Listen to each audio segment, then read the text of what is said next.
Now back to Sports Feed on CLTV. Welcome back to Sports Feed. As I told you early on when we were starting the show, there was going to be a guest later in the show that I was really going to enjoy talking to. Stephen Griffith is in the building right now, trainer, speaker, and author of this book right here, The Time Cleanse. I look forward to reading this now. Welcome to the show, sir. Oh, it's great being here and great back to be at my hometown, Chicago. Yeah, how cool is that to be back home? But this book is super cool, and time is, to me, everything, right? I think of everything in time. Do I have enough time to do this? Why was it such a focal point in everything that you're about? Well, 5 years ago, so I'm a corporate coach. I work with entrepreneurs, executives, celebrities, athletes. And in 1 week, Jarret, every single client had the same roadblock, the same words. I don't have enough time. And I started looking at my own life and I realized it was happening to me. So I dedicated myself for 5 years to figure out how to get more time back, but also how to start performing with time, because I realized in the fast pace today, you can't manage it with all the technology, and so that's the birth of the Time Cleanse. And it's crazy to think about is that, people need to find a way to be able to make time. How do you help clients and people, the athletes, people that you work with, how do you help them with getting that time or making the time in their busy lives? So the first thing is that our lives are filled with toxins that people don't even realize. I did a speaking engagement at the Salvation Army last night for single moms. And when we go through the Time Cleanse, I had them write down, how much time do you spend on technology? How much time? First category is technology in the book. Half the group got 10 hours back a week just looking at technology. So how the cleanse works is you go through every area of your life, people, places, things, write down how much time you spend there, and then you ask this simple question: is this contributing or contaminating to my success and happiness? And if it isn't, you get rid of it. That's what we do with the cleanse. What about with athletes? Because being a former athlete, it's hard because you're trying to manage your time. You got to work out. You got to be at places. Do athletes have a lot of wasted time? Well, it depends what athletes they are. Okay. So if you look at athletes in college, so in college, as you know, everything's scheduled. But when an athlete becomes a professional athlete, there's a chasm there. There's this whole gap where now they have to be responsible. So I work with athletes, teams, agents to start scheduling that valuable time to train, recover, and focus time in a way where they're getting the most out of it. When you trained and training people, how was that now when you're trying to train people about time in the Time Cleanse to training an athlete with trying to get better at their sport? So it's really looking at what is exactly you want to do as an athlete. Like, how do you want to get better? And it's using that time in a specific way where you're measuring results and how to get the most out of it. Before, in the green room, you and I were talking. I said, I met your father a long time ago, and I was blessed. He invited me to train on that hill. And I got out there with your dad. I was 19 and on the hill, and your dad said, okay, down and up twice. Down and up twice, that's your initiation.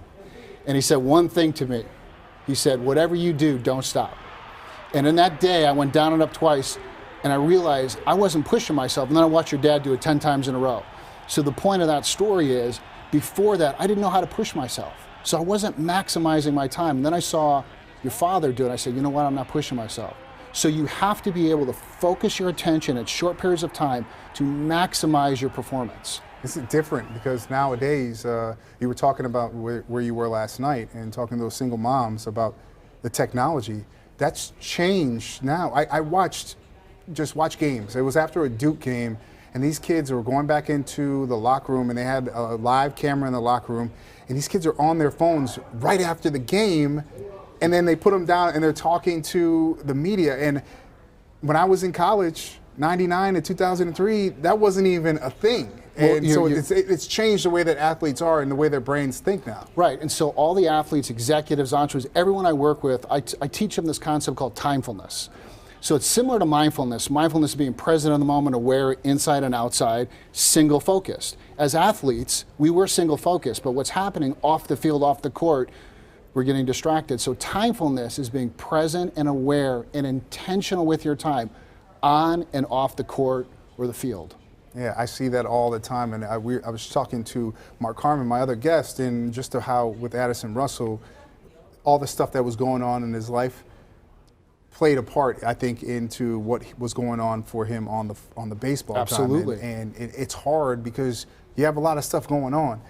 But if you're not right off the field, off the court, it's very hard. It's going to catch up with you on your playing surface. Absolutely, and that's why the time cleanse question is this contributing or contaminating? So that means the people you hang out, because you know what got you to the show isn't going to keep you there. No. It is, you have to upgrade. You have to look at what's toxic, get rid of it, and start improving how you're using your time. Self-reflecting. You have to go through, and if it might be hard. And I think that's what's probably the hardest thing for in athletes is writing out stuff that's wrong. You never think that things are wrong. You don't want to talk about it, but putting it out there, that's definitely going to help you in the long term. Absolutely, and here's the thing. Every athlete has a beginning timestamp of their career, and they have an end. That dash is their career. That dash is time. And so I invite all athletes to think as soon as that clock starts ticking as a professional athlete, you've got to look at time as the currency of your profession. The currency of your profession. And everything you're doing is it either helping me get better or it's not, and being really dedicated to that. Welcome back to Sports Feed. Stephen Griffith sitting in with me for one more segment, The Time Cleanse. Go out and get this book right now. I'm going to read this because definitely you gotta figure out, man. I'm always people always ask me, how do you do everything that you do? You know, how much, you don't have all this time. And I'm like, man, this brings it all back to perspective to me of like what life is about, like enjoying life. You don't know how long someone's gonna be around. If you would have told me at 18 that your dad would be gone by 19, I would have told you you're crazy, just because he was one of the strongest people I ever met. And I tell people all the time, I wish I had a little bit more time with him. Yep. So taking advantage of every single second that you have on this earth. Well, one thing I wanted to add, the first segment we talked about, is that one of the main reasons I wrote this book is really simple. For me, time is for one thing, to create memories that matter, that become our legacy. Every moment in time, we're gonna, like we said before, the beginning and an end. We don't know when that end's gonna come. And are we living our life to that full potential of who we're supposed to be every day? Because a lot of people think of that legacy at the end. Yeah. It's happening, we're creating our legacy right now. Yeah, people don't understand. I mean, I grew up with that. Yeah. Legacy was everything in my family. So it's I'm a part of a legacy, and that's, my dad said his biggest legacy was my sister and I, and being able to leave that legacy. So that's all I can think about, and it's tough because people they want to say I don't have enough time, but they actually do. You just, like you're saying right now, you got to cut things out. You got to simplify a little bit. You're exactly right. But here's the thing: people will say I don't have time. So a lot of people that I interview and work with will say, if time allows, my schedule allows. So when I did my research, I started asking people, who's time? Because if you're asking if someone's going to allow you, if time allows, and I realized I'm time. I've always been time, but this excuse, if time allows, makes us a victim. Oh, I didn't have time to train. Oh, I didn't have time to recover. That's an illusion. And we need to start saying no to Facebook, Instagram, all these things. I use them all, don't get me wrong, but we got to start saying, because a no to that request or that device is a yes to our hopes and dreams. All right, so I got to ask you a sports question before we get out of here. Did you watch these Bears this past year? You know, I have to be honest with you. No, it's painful. Okay. All right. I was just wondering. It's crazy to see the success that we're having here in Chicago, and you growing up and watching on Sundays was, you know, that was like people said they went to church and then would come home and watch the Bears on Sunday. And now to see this team back to where they are right now, it's huge. I want to tell you one thing before we get out of here.